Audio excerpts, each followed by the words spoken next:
The crowd parted for Nathan, without resistance. They were too shocked to stop him, too confused by the sight of this small, strange creature pushing through their ranks.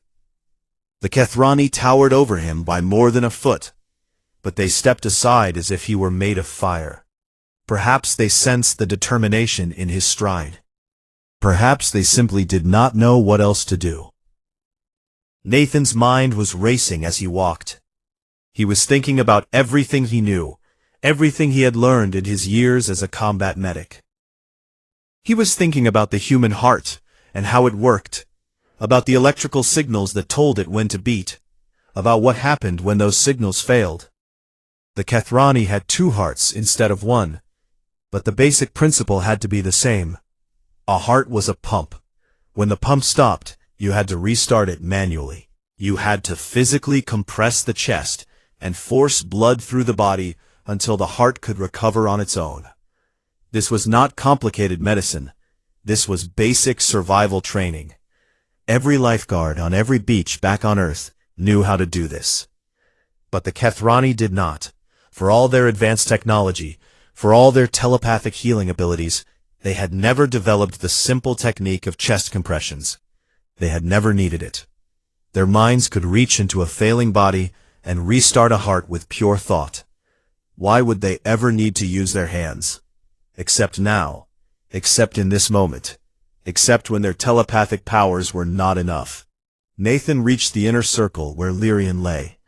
The 17 healers who had tried to save her stood in a loose ring around her body, their faces drawn with exhaustion and grief. Some of them were crying. Others simply stared at the floor, unable to look at the young woman they had failed to save. The old healer, who had announced her fading neural pattern, looked up as Nathan approached. His eyes widened with surprise and something that might have been offense. "Human," he said. "This is not your place. Step back."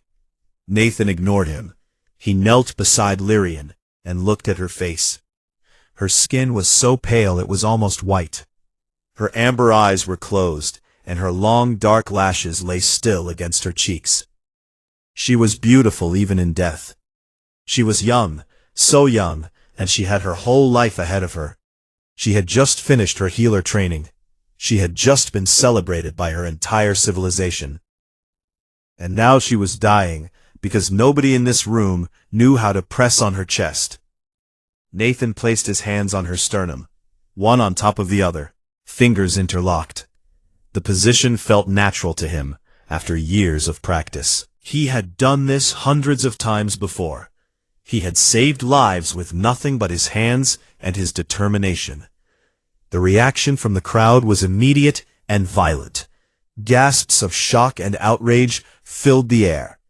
The Kethrani nearest to him stumbled backward, as if he had committed some unspeakable crime. The old healer's eyes went wide with horror. "What are you doing?" someone shouted. "You cannot touch her there." "Guards!" another voice called. "Stop him. He is defiling the High Arbiter." Nathan did not stop. He began compressions, pushing down hard and fast on Lyrian's chest, counting under his breath the way he had been trained. 1, 2, 3, 4. He felt her ribs flex under his palms. He felt the resistance of her sternum. He pushed harder. In Kethrani culture, physical touch during healing was something sacred and intimate. It was reserved for bonded pairs, for family members, for those who shared the deepest possible connection. A stranger touching someone in such a vulnerable place, especially on the chest near the hearts, was an act of profound intimacy. It was almost like a marriage proposal and a wedding ceremony combined into one gesture. Nathan did not know this, or rather he knew it in an abstract way, the way you might know facts about a foreign country you have never visited. He knew that the Kethrani valued their personal space. He knew they did not touch each other casually. But in this moment, with a young woman dying under his hands, none of that mattered. All that mattered was the compression. All that mattered was forcing blood through her body, keeping her brain alive, giving her hearts a chance to restart. Guards in gleaming armor pushed through the crowd. They carried weapons that Nathan did not recognize, stabs that crackled with blue energy. They were shouting for him to stop, commanding him to step away from the High Arbiter. 16, 17, 18. Ambassador Holloway's voice cut through the chaos.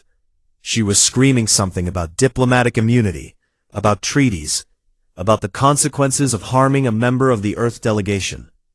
Nathan barely heard her.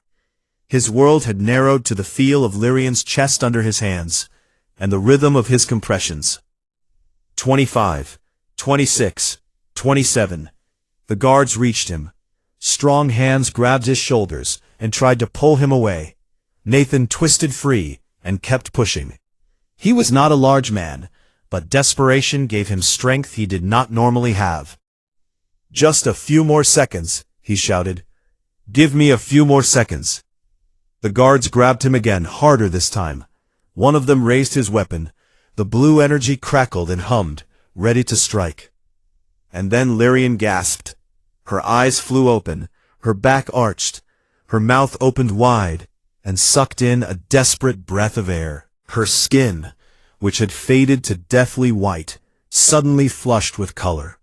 Pale blue at first, then brighter, then a soft gold that spread across her face and down her neck. The guards froze. The crowd went absolutely silent.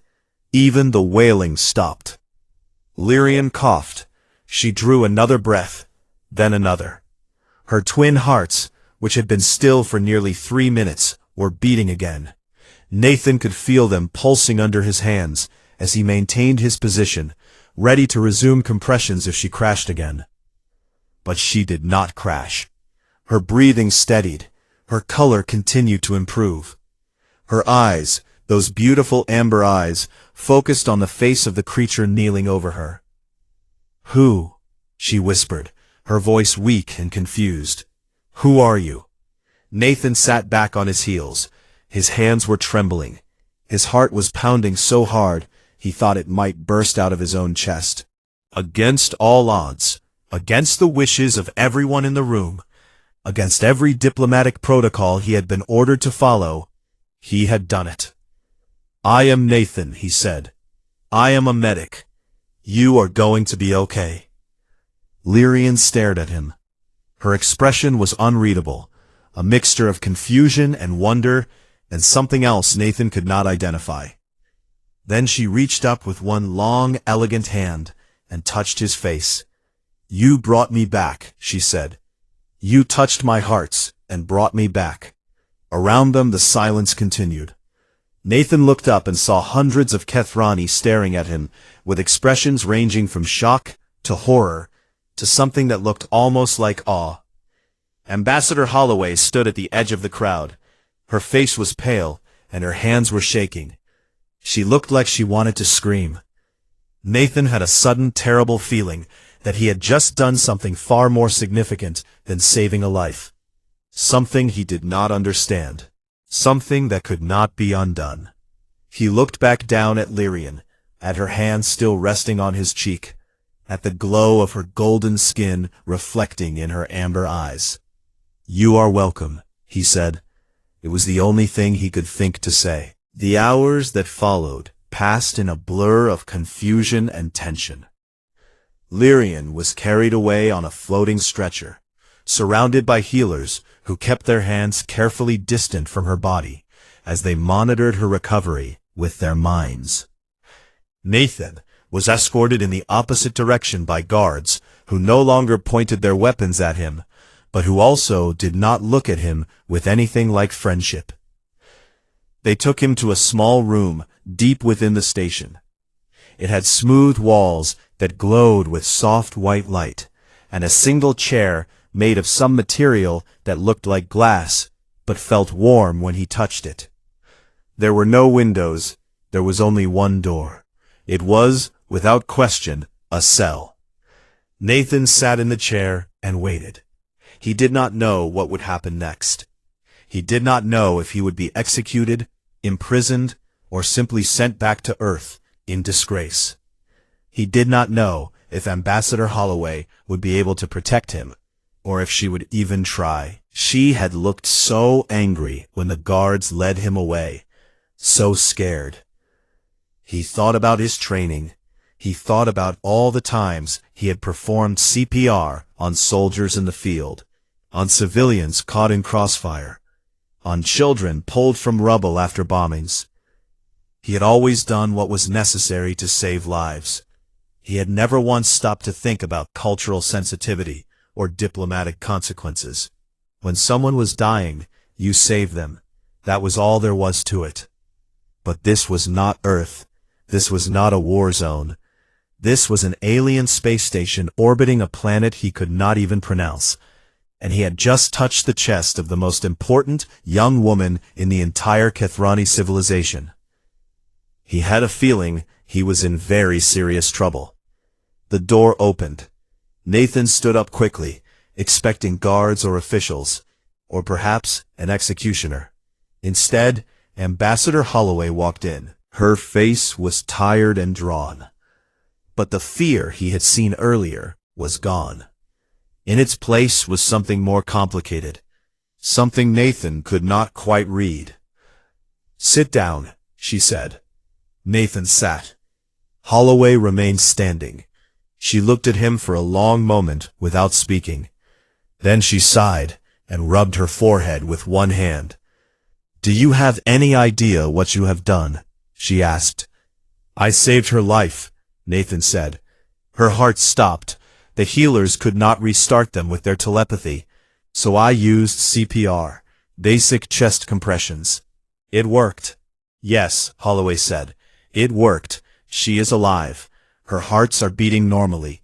The healers say she will make a full recovery." "Then I do not see the problem." Holloway laughed, but there was no humor in it. "The problem, Medic Cole, is that you touched her. You broke the rules. You put your hands on her chest, directly over her hearts, and you pressed down on her body for nearly 3 minutes. That is how CPR works," Nathan said slowly. "I know how CPR works, but the Kethrani do not. Or rather, they do now, but they do not have any cultural framework for understanding it. In their society, touching someone over the heart during a medical crisis is one of the most intimate acts possible. It creates a bond, a permanent, unbreakable bond between the healer and the healed." Nathan felt the blood drain from his face. "What kind of bond?" "The kind that makes you responsible for her for the rest of your lives. The kind that links your souls together in a way that cannot be dissolved. The kind that is, for all practical purposes, equivalent to marriage." The room seemed to tilt. Nathan gripped the arms of his chair and tried to process what he had just heard. "I did not know," he said. "I had no idea. I was just trying to save her." "I know," Holloway said. Her voice softened slightly. "And that is the only reason you are not dead right now. The Kethrani Council has been in emergency session for the past 4 hours. Half of them wanted to execute you on the spot for defiling the High Arbiter. The other half wanted to make you a hero for saving her life. They have been arguing ever since. What did they decide? They decided to honor their own traditions. You performed the rite of heart binding, even if you did not know what it was. By their most sacred laws, you and Lyrian Veth are now life-bonded. She belongs to you, and you belong to her." Nathan stared at her. "That is insane. That is their culture, and right now, their culture is the only thing keeping you alive." Holloway sat down on the edge of a small table near the wall. If the council declared the bonding invalid, they would have to admit that their traditions are meaningless. They would have to acknowledge that a primitive human can touch their princess without consequence. That would be politically impossible. So instead, they are choosing to treat this as a sacred event, a fulfillment of ancient prophecy, a sign that humans in Kethrani are destined to be allies. "This is crazy," Nathan said. "I am just a medic. I am nobody. I cannot be bonded to alien royalty." "You already are." Holloway stood up again. "The council wants to see you. Lyrian will be there as well. She specifically requested to be present, even though her healers wanted her to rest. Apparently, she has a lot of questions about the man who now owns half of her soul. Nathan stood up on shaking legs. What do I say to them? What do I do? You tell the truth. You explain that you were trained to save lives, that you acted on instinct, that you meant no disrespect. And then you accept whatever they decide. Holloway walked toward the door, then paused and looked back. For what it is worth, Medic Cole, I believe you did the right thing. She would have died without your intervention. Whatever happens next, you gave her a chance to live. She opened the door. 2 guards stood outside, waiting. Come, Holloway said. The council does not like to be kept waiting. Nathan followed her out of the cell and into a long corridor that curved away in both directions. The guards fell in behind them, their footsteps echoing on the smooth floor. Nathan tried to calm his racing thoughts, tried to prepare himself for whatever was coming. He had saved a life. That was what mattered. That was what he kept telling himself as they walked. Whatever political complications followed, whatever cultural misunderstandings he had caused, at least Lyrian Veth was still alive. At least one young woman would get to see another sunrise, would get to laugh and love and grow old, even if she was apparently now stuck with him for the rest of her life. They reached a pair of massive doors that stretched from floor to ceiling, covered in intricate patterns that shifted and changed as Nathan watched. The guards stepped forward and placed their hands on the surface. The patterns stopped moving. The doors began to open. Beyond them was a chamber larger than any Nathan had ever seen, filled with hundreds of Kethrani in robes of every color.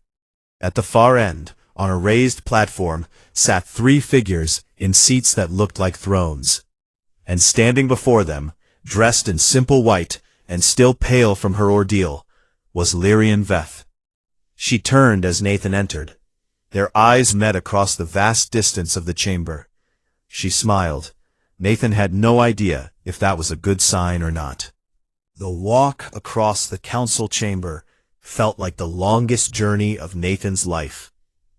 Every step echoed in the silence. Every eye followed his progress. He could feel the weight of hundreds of stares pressing down on him, judging him, measuring him against standards he did not understand. The 3 figures on the raised platform watched him approach with expressions he could not read. They were older than any Kethrani he had yet seen. Their skin faded to pale silver, and their eyes deep with centuries of wisdom. These were the High Counselors, the rulers of the Kethrani hegemony, the most powerful beings in this part of the galaxy. And they were Lyrian's parents, all 3 of them. Nathan had learned that the Kethrani had different family structures than humans. It was not unusual for a child to have 3 or even 4 parents, all equally involved in their upbringing. He stopped at the base of the platform and waited. He was not sure if he should bow, kneel, or simply stand there. Nobody had told him the proper protocol. Ambassador Holloway stood a few paces behind him, close enough to intervene if necessary, but far enough to let him face this alone. Lyrian moved to stand beside him. She was close enough that he could feel the warmth radiating from her skin. She smelled like flowers, like something sweet and unfamiliar. When she spoke, her voice was soft but steady. "This is the one," she said. "This is the human who saved me." The counselor in the center leaned forward. She was female, with silver skin and eyes the color of deep water. Her voice was ancient and powerful. "Nathan Cole of Earth, you have done something unprecedented. You have performed the rite of heart-binding upon our daughter, an act that has not been witnessed in over 10,000 years. Do you understand what this means?" Nathan cleared his throat. "Ambassador Holloway explained some of it to me. I understand that by your traditions, my actions have created a bond between myself and the High Arbiter. But I want to be clear that I did not know this when I acted. I was simply trying to save her life." "We are aware of your intentions," the counselor said. "Our seers have examined your mind. You hold no deception. You acted out of pure instinct, out of a desire to preserve life that seems to be fundamental to your species." "It is," Nathan said. "Humans are taught from childhood that when someone is dying, you do everything possible to save them. We do not think about politics or culture or consequences. We just act." The counselor on the left, a male with eyes like polished copper, spoke next. "Your methods are crude by our standards. Physical manipulation of the body during healing is considered primitive, invasive, even barbaric. And yet your crude methods succeeded where our advanced techniques failed. 17 of our finest healers could not restart our daughters' hearts. You did it with nothing but your hands," Nathan said. "CPR is not complicated. It simply requires physical force applied in the right place at the right time. Your healers are skilled beyond anything I can imagine, but their skills were not suited to this particular problem. Sometimes the simple solution is the best one." The third counselor, another female with silver-white hair that flowed down her back like a waterfall, studied Nathan with intense curiosity. "You speak of your actions as if they were nothing special, as if any human could have done the same." "Most humans with basic medical training could have done the same," Nathan confirmed. "CPR is taught to children in my country. It is considered an essential life skill." A murmur ran through the assembled crowd. Nathan heard surprise in the sound, and something else that might have been unease. The idea that human children learned techniques that could outperform master Kethrani healers was apparently disturbing to them. Lyrian spoke again. "I was dead. I felt myself slipping away into the darkness, and then I felt hands on my chest, pushing, forcing my hearts to beat. I felt someone refusing to let me go." She looked at Nathan, and there was wonder in her amber eyes. "I have trained for decades to heal with my mind. I have studied the most advanced techniques in the galaxy. But when my own heart stopped, all of that knowledge was useless. This human, this stranger from a primitive world, saved me with nothing but his determination and his touch." The central counselor nodded slowly. "The rite of heart binding is ancient, older than our current civilization. In ages past, when our ancestors still healed with their hands, it was the most sacred bond that could exist between two beings. One who brings another back from death through direct contact with the heart is forever linked to the one they saved. It cannot be dissolved. It cannot be ignored."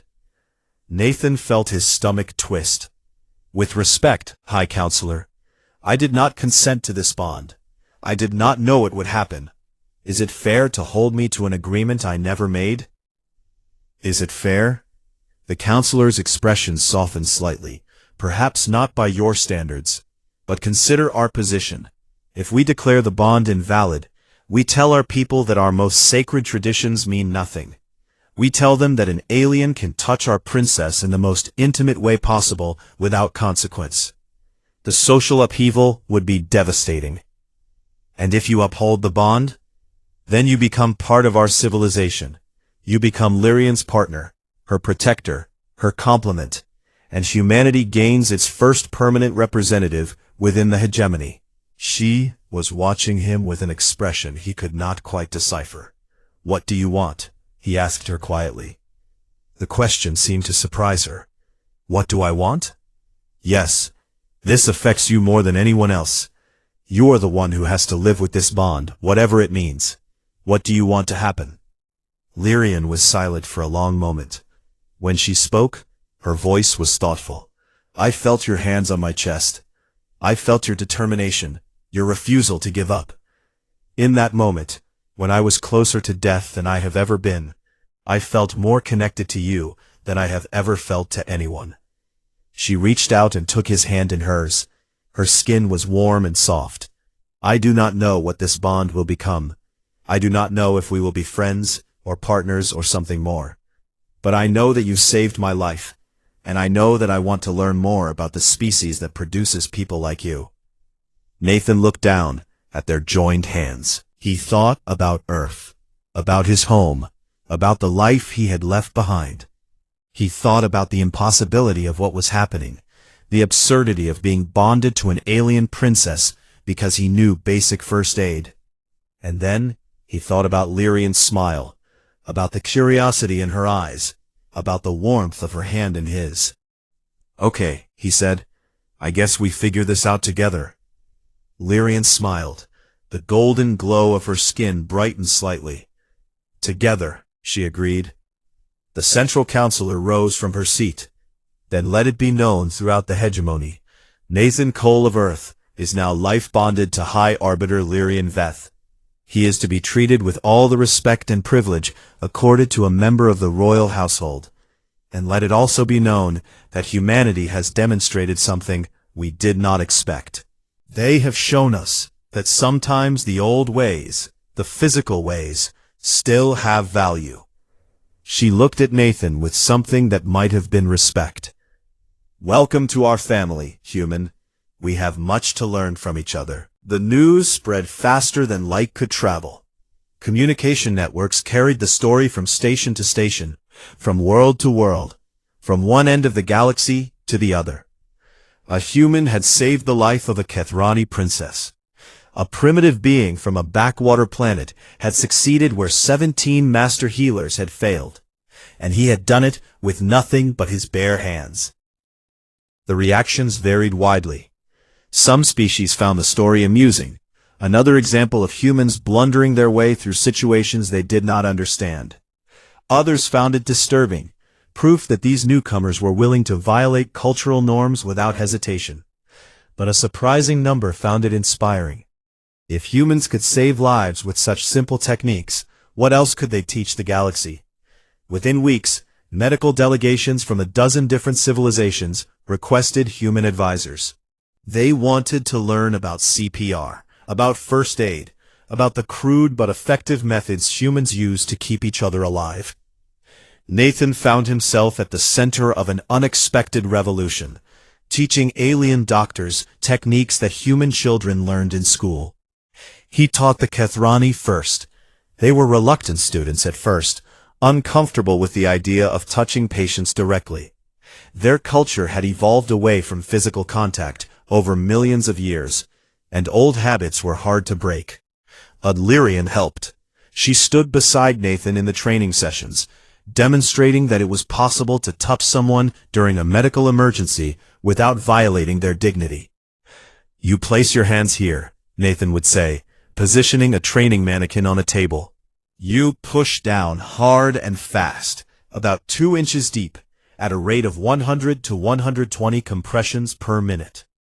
The Kethrani healers would watch with wide eyes, their telepathic senses probing the mannequin, as if trying to understand how such physical force could possibly help anything. "This seems so violent," one healer said during an early session. "How can hurting someone save their life?" "You are not hurting them," Nathan explained. "You are doing the work their heart cannot do. When the heart stops, blood stops flowing. Without blood flow, the brain dies within minutes. Chest compressions keep the blood moving until the heart can restart on its own, or until other help arrives.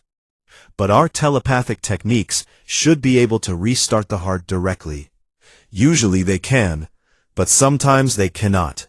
Sometimes there is a physical problem that mental energy cannot fix. In those cases, you need a physical solution." Nathan looked around the room at the assembled healers. "Your abilities are incredible. You can do things with your minds that we cannot even imagine. But they are not perfect. Nothing is perfect. Having a backup method, a simple physical technique that anyone can perform, could save lives that would otherwise be lost." The message slowly began to sink in. The Kethrani started practicing, awkwardly at first, pressing on mannequins with hands that had never performed such rough work. They learned to check for pulses, to tilt heads back and clear airways, to seal their mouths over training dummies, and blow air into artificial lungs. They complained constantly about how undignified it felt, how barbaric, how beneath their skills. but they kept practicing. And when reports started coming in of lives saved by the new techniques, lives that would have been lost under the old methods, the complaints began to fade. Nathan became something of a celebrity, though he never sought the attention. News programs across the hegemony featured stories about the human medic who had changed galactic medicine. Diplomats from Earth cited his actions as proof that humans had something valuable to offer the wider universe. Scientists began studying human physiology, trying to understand how a species so physically fragile could have developed such effective survival techniques. And through it all, Lyrian stayed by his side. Their bond, which had started as an accident of cultural misunderstanding, slowly grew into something genuine. They spent hours talking, learning about each other's worlds, sharing stories of their childhoods and their dreams. Lyrian was fascinated by human history, by the wars and plagues and disasters that had shaped Earth's civilizations. She could not understand how a species that had suffered so much could still produce individuals willing to risk everything to save strangers. Nathan was equally fascinated by her. She was brilliant, kind, and surprisingly funny once she became comfortable around him. She taught him about Kethrani art and music and philosophy. She showed him the stars from the observation deck of the station, naming constellations that humans had never seen. She held his hand when he felt homesick, and listened patiently when he rambled about things she did not understand. One evening, several months after the incident that had brought them together, they sat together on a balcony overlooking a vast garden filled with plants from 100 different worlds. The light from 3 distant suns painted the sky in shades of purple and gold. "Can I ask you something?" Lyrian said. "Of course. Why did you do it? Why did you push through the crowd and risk everything to save me? You did not know me. You had no reason to care whether I lived or died. By your own admission, you knew that your actions might cause a diplomatic incident. Why did you do it anyway?" Nathan thought about the question for a long moment. It was something he had asked himself many times since that day. Because where I come from, you do not just stand there and watch someone die. Not if you can help. Not if there is anything you can do, no matter how small the chance of success. He looked at her, at the golden glow of her skin in the fading light, at the warmth in her amber eyes. "My planet is harsh. We have diseases, wars, natural disasters. We lose people all the time, often in ways we cannot prevent. So, when we can prevent it, when we have any chance at all of saving someone, we take it. We do not think about the consequences. We do not calculate the odds. We just act." Lyrian was quiet for a moment. Then she reached over and took his hand, intertwining her long fingers with his shorter ones. "Perhaps that is why humans will change the galaxy," she said softly. "Your species is young and primitive by our standards. You lack our technology, our telepathy, our ancient wisdom. But you have something we have forgotten. You have the courage to act, the willingness to get your hands dirty, the determination to fight for life, even when the odds are against you." "We are just stubborn," Nathan said with a small smile. "Yes," Lyrian agreed. "You are stubborn, and brave, and foolish, and kind." She leaned her head against his shoulder. "I am glad you saved me, Nathan Cole of Earth. I am glad our lives are bonded." Nathan looked up at the alien sky, at stars he was only beginning to learn the names of, at a future he could never have imagined. "I am glad too," he said, and he meant it. They sat together in comfortable silence as the 3 suns slowly set, painting the garden in deepening shades of purple and gold. 2 beings from different worlds, brought together by an accident of fate and a simple technique that humans had practiced for generations. Somewhere out there, across the vast distances of space, other species were learning the same lessons. They were learning that sometimes the oldest methods were the best, that sometimes you needed to get your hands dirty to save a life. That sometimes a primitive species from a backwater planet could teach the galaxy something it had forgotten. And Nathan Cole, combat medic from Earth, accidental husband of an alien princess, sat with the woman he was learning to love and watched the stars come out. He had never planned any of this. He had just done what he was trained to do. But that, he was beginning to understand, was exactly the point. Nathan Cole had never felt more out of place in his entire life. He stood near the back wall of the enormous banquet hall, holding a glass of something purple that smelled like flowers and tasted like soap. Around him, creatures from a dozen different worlds moved and talked and laughed in ways he did not understand. The Kethrani, tall and elegant with skin that glowed soft blue in the dim light, floated between conversations like dancers at a ball. Other species clustered in groups, their languages filling the air with clicks and whistles and deep rumbling sounds that Nathan felt in his chest more than heard with his ears. He was a combat medic. He had spent 6 years patching up soldiers in war zones across 3 continents. He knew how to stop bleeding, restart hearts, and keep people alive long enough to reach a hospital. None of that training had prepared him for this. None of it had prepared him to stand in a floating space station orbiting a planet with 3 suns, watching aliens celebrate something he did not fully understand. The diplomatic mission had seemed like an honor when they selected him. Humanity had finally made contact with the wider galaxy, and the Kethrani hegemony had invited Earth to send representatives. Nathan was chosen because the medical officer originally assigned had gotten sick 2 days before departure. He was a replacement, a backup, nobody special. Ambassador Patricia Holloway had made that clear during the journey. She was a sharp woman in her 50s, with gray hair pulled back tight and eyes that missed nothing. She had told Nathan to stay quiet, stay in the background, and under no circumstances do anything that might offend their hosts. Humans were new to the galactic community. They were seen as primitive, violent, and unrefined. One wrong move could ruin everything. So Nathan stood against the wall and tried to be invisible. The Kethrani were beautiful in a way that made him uncomfortable. They stood nearly 7 feet tall, with long limbs and fingers that seemed to have too many joints. Their skin shifted colors with their emotions, and their eyes glowed like polished gems. They moved with a grace that made humans look clumsy by comparison, and they healed with their minds. That was the part Nathan found hardest to believe. The Kethrani had developed telepathic abilities over millions of years of evolution. Their healers could reach into a sick body with nothing but thought and fix whatever was broken. They could cure diseases, mend bones, and even regrow lost limbs. They had no need for surgery or medicine or any of the crude physical methods humans relied upon. Nathan watched them and felt like a caveman who had wandered into a palace. The banquet was being held to honor the arrival of the human delegation, but it was also a celebration of something else. High Arbiter Lyrian Veth, daughter of the 3 most powerful members of the Kethrani ruling council, had recently completed her training as a healer. She was young by their standards, only about 90 years old, though she looked no older than 25 to human eyes.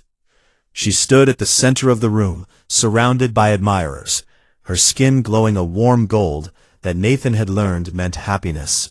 She was stunning.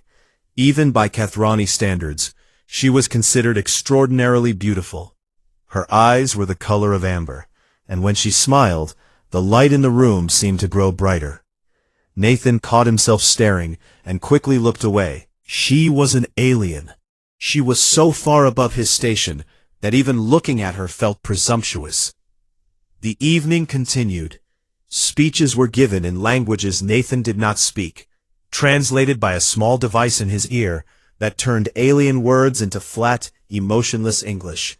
Food was served that he could not identify and did not dare eat.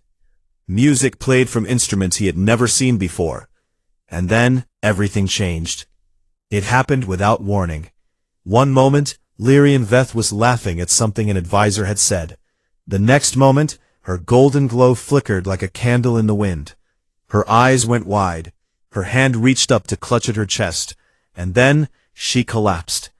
The sound of her body hitting the floor cut through every conversation in the room. Silence fell like a heavy blanket. For one heartbeat, nobody moved. Then chaos erupted. Kathrani rushed toward her from every direction. Voices rose in panic. Nathan saw her lying on the polished floor, her skin rapidly shifting from gold to pale gray. Her eyes were closed. Her chest was not moving. He knew what he was seeing. He had seen it before, many times, in many places. Her heart had stopped.